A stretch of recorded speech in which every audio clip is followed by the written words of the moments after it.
Hello friends, कैसे हैं आप सभी। आशा करते हैं आप सभी अच्छे होंगे। आज की इस वीडियो में हम बात करने वाले हैं CSIR नेट 2024 के बारे में। क्या कुछ इसमें नए बदलाव हुए हैं, कौन कौन इसके लिए एलिजिबल है, कब आपका एग्ज़ाम होने वाला है। लेकिन उससे पहले हम जानेंगे कि CSIR नेट क्या होता है और कौन इसको दे सकता है और इसको देने के क्या फ़ायदे हैं। ये सारी बातें हम वीडियो में आगे करने वाले हैं, तो वीडियो में अंत तक बने रहिए। अगर आपको हमारी वीडियो हेल्पफुल लगती है तो प्लीज़ वीडियो को लाइक कीजिएगा और चैनल को सब्सक्राइब कीजिएगा। तो सबसे पहले हम बात करते हैं CSIR नेट क्या होता है, कौन इसको दे सकता है और क्या इसके फ़ायदे हैं। तो फ्रेंड्स, CSIR नेट एक एग्ज़ाम है जो कि NTA द्वारा कंडक्ट करवाया जाता है। NTA एक नेशनल टेस्टिंग एजेंसी है जो तरह तरह के टेस्ट को कंडक्ट करवाती है और CSIR नेट भी उन्हीं में से एक है, जिसको क्वालिफाई करने के बाद आप असिस्टेंट प्रोफेसर लगने के लिए एलिजिबल हो जाते हैं। यदि आपको PhD करनी है तो आप PhD में एडमिशन लेने के लिए आप एलिजिबल हो जाते हैं। साथ ही आप फेलोशिप लेने के लिए भी एलिजिबल हो जाते हैं।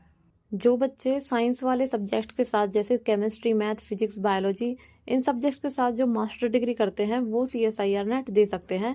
जबकि जो अदर सब्जेक्ट के साथ जो मास्टर डिग्री करते हैं उनके लिए UGC नेट होता है, वो CSIR नेट नहीं दे सकते। CSIR नेट केवल साइंस वाले बच्चों के लिए ही होता है। अब हम बात करते हैं CSIR नेट 2024 का जो नोटिफिकेशन है उसके बारे में। तो सबसे पहले हम बात कर लेते हैं इम्पोर्टेंट डेट्स की। तो फ्रेंड्स, इसके जो रजिस्ट्रेशन है वो 1 मई से स्टार्ट हो चुके हैं और 21 मई इसकी लास्ट डेट है। और 23 मई 11:50 तक आप अपनी फ़ीस सबमिट कर सकते हैं। यदि आपके फॉर्म में आपसे कोई गलती हो जाती है तो आप उसको 25 से 27 मई के बीच करेक्ट कर सकते हैं। और आपका जो एग्ज़ाम है वो 25, 26 और 27 जून को होने वाला है। फ़ीस की अगर हम बात करें तो जनरल कैटेगरीज के लिए 1150 रुपये, EWS और OBC के लिए 600 रुपये, SC ST और थर्ड जेंडर जो कैंडिडेट्स हैं उनके लिए 325 रुपये यहाँ फ़ीस रखी गई है।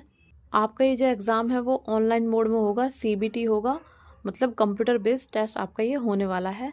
अब बात करते हैं एज लिमिट की। तो फ्रेंड्स, अगर आप PhD करना चाहते हैं या फिर आप असिस्टेंट प्रोफेसर के लिए अप्लाई करना चाहते हैं तो यहाँ कोई अपर एज लिमिट नहीं है। जबकि अगर आप जूनियर रिसर्च फेलोशिप के लिए अप्लाई करना चाहते हैं तो आपकी अपर एज 30 ईयर होनी चाहिए। यदि आपकी एज 30 साल से ज़्यादा है तो आप फेलोशिप के लिए एलिजिबल नहीं है। अब बात कर लेते हैं एलिजिबिलिटी क्राइटेरिया की। यदि कोई कैंडिडेट जनरल कैटेगरी से बिलोंग करता है तो उसके मास्टर डिग्री में 55% अंक होने चाहिए। अदर जो कैटेगरीज हैं OBC, SC ST या फिर थर्ड जेंडर, उनके लिए 5% अंकों का रिलैक्सेशन दिया गया है। उनके मास्टर डिग्री में कम से कम 50% अंक होने चाहिए, तभी आप ये टेस्ट देने के लिए एलिजिबल हैं। या फिर आपने मास्टर डिग्री में एडमिशन ले रखा है, या फिर आप फाइनल ईयर में हैं, या फिर फाइनल सेमेस्टर में हैं, या आपने एग्जाम दे दिए हैं, आप रिजल्ट का वेट कर रहे हैं, तो भी आप इस फॉर्म को अप्लाई कर सकते हैं। इस कंडीशन में ध्यान देने वाली बात यह है कि यदि आप CSIR नेट को क्वालिफाई कर लेते हैं लेकिन जो आपका रिजल्ट है मास्टर डिग्री का उसमें आपके 55% या 50% कैटेगरी वाइज जो भी कंडीशन है उससे कम यदि आपके नंबर रह जाते हैं तो आपको डिस्क्वालीफाई कर दिया जाएगा। मतलब इस कंडीशन में आपके ये टेस्ट तभी क्वालिफाई माना जाएगा जब आप पोस्ट ग्रेजुएशन में 55 या 50% अंकों के साथ पास होते हैं। इस बार नेट में जो बड़ा बदलाव देखने को मिला है वो ये है कि जो कैंडिडेट 4 ईयर बैचलर डिग्री या फिर 8 सेमेस्टर अंडर ग्रेजुएट कोर्स कर रहे हैं उनको भी इस बार मौका दिया गया है।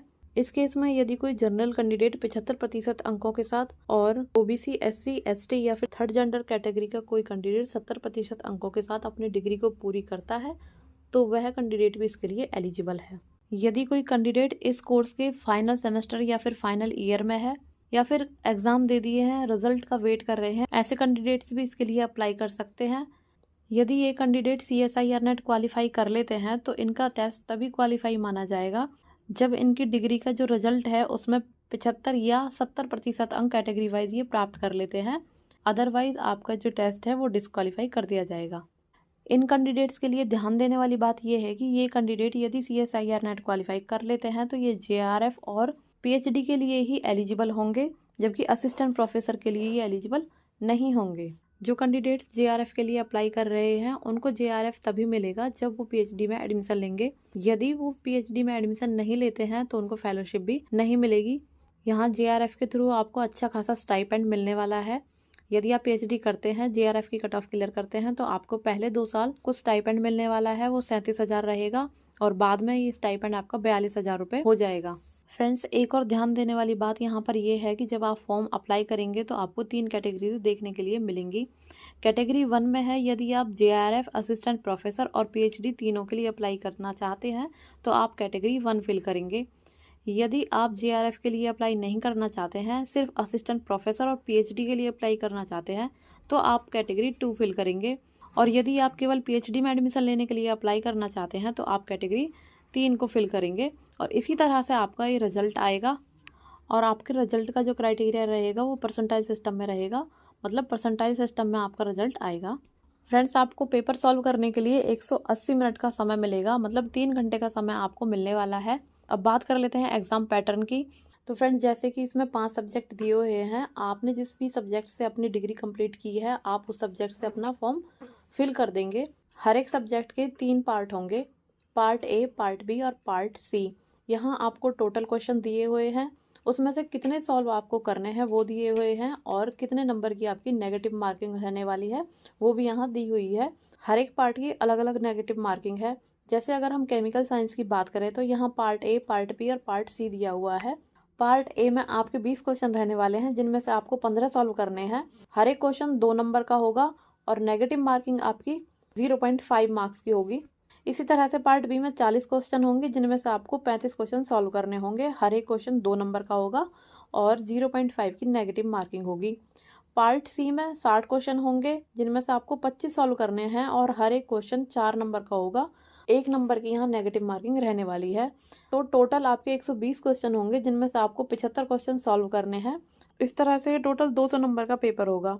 अगर हम बात करें earth, atmospheric, ocean and planetary science की, तो यहाँ भी आपके 3 पार्ट होंगे। पार्ट ए में आपके 20 क्वेश्चन होंगे, जिनमें से 15 करने हैं। हर एक क्वेश्चन 2 नंबर का है और हाफ की नेगेटिव मार्किंग है। पार्ट बी में 50 क्वेश्चन होंगे, जिनमें से 35 सॉल्व करने हैं और हर एक क्वेश्चन 2 नंबर का होगा और हाफ की नेगेटिव मार्किंग है। पार्ट सी में आपके 80 क्वेश्चन होंगे, जिनमें से 25 सॉल्व करने हैं। हर एक क्वेश्चन 4 नंबर का होगा और 1.32 की नेगेटिव मार्किंग रहने वाली है। इसी तरह से टोटल आपके 150 क्वेश्चन होंगे, जिनमें से 75 आपको सॉल्व करने हैं और 200 नंबर का ये पूरा पेपर होगा। आप अपने सब्जेक्ट वाइज इसमें देख सकते हैं कौन सा पेपर कितने नंबर का होने वाला है और कितने की यहाँ नेगेटिव मार्किंग रहने वाली है। हर एक सब्जेक्ट वाइज अलग अलग नेगेटिव मार्किंग रहने वाली है। आपके एडमिट कार्ड, आंसर की और रिजल्ट की अभी कोई अपडेट नहीं दी गई है। जो भी अपडेट होगी वो नोटिफिकेशन के थ्रू आपको दे दी जाएगी। तो फ्रेंड्स, ये थी कुछ इंपॉर्टेंट बातें जो नोटिफिकेशन में दी गई थी, जिनको हमने डिटेल से डिस्कस किया है। अगर वीडियो अच्छा लगे तो लाइक कीजिएगा, और ऐसे ही और नई अपडेट्स के लिए, या फिर आप अगर जॉब सीकर हैं तो प्लीज़ हमारे चैनल को सब्सक्राइब कीजिए। Thank you.